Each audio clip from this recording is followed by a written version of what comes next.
Someone at the barbecue asked my boyfriend who he'd date if not me. He pointed at my best friend and said, "Brittany, obviously." Obviously? I stood there holding the potato salad I'd made while my boyfriend Jason and my best friend Brittany both laughed like he'd said something hilarious. We were at our friend Tom's annual summer barbecue with about 30 people, and Jason had just announced to everyone playing the stupid drinking game that he'd pick my best friend if I didn't exist. Come on, babe, it's just a hypothetical question. Jason took another swig of his beer while Brittany tucked her hair behind her ear, the way she always did when she was pleased about something. Besides, Brittany and I have so much in common. It makes sense. No offense, babe, but she doesn't nag about video games or get stressed about work stuff. Brittany giggled and touched his arm. Stop it, you're making me blush.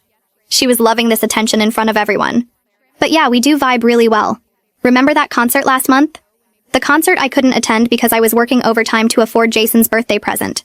You two went to a concert together? I asked, and several people looked surprised. Jason rolled his eyes.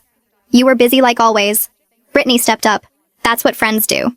We should tell her about the other thing, Brittany said, then covered her mouth like she'd revealed a secret. What other thing? I set down the potato salad because my hands were shaking. Jason waved his hand dismissive. Brittany's been helping me apartment hunt. You know, for when we move in together. We'd never discussed moving in together. We're moving in together? Jason laughed. Not we. Me and my future roommates. Brittany found this sick 3-bedroom near her place. Near her place. My best friend was helping my boyfriend find an apartment near her without telling me. When were you planning to mention this? Brittany jumped in defensive.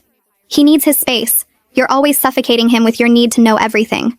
She said this in front of everyone like it was common knowledge. That's rich coming from someone who texts him more than I do. The words came out before I could stop them. Jason's friend Alex laughed. Oh shit, she knows about the texts. Everyone turned to look at Alex, who immediately looked guilty. I'd seen Jason's phone light up with her messages at midnight, at 1 a.m., at 3 a.m. We're friends. Friends text. Brittany said, but her face was red. Besides, you work nights, so someone needs to keep him company.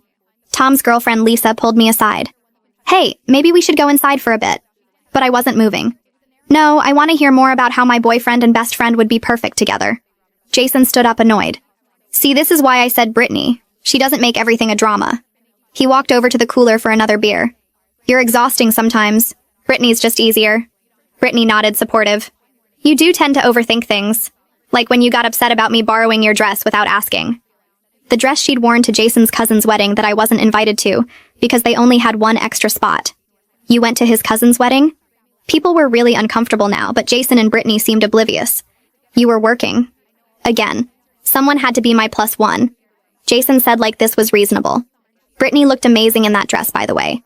Better than when you wore it to your work thing.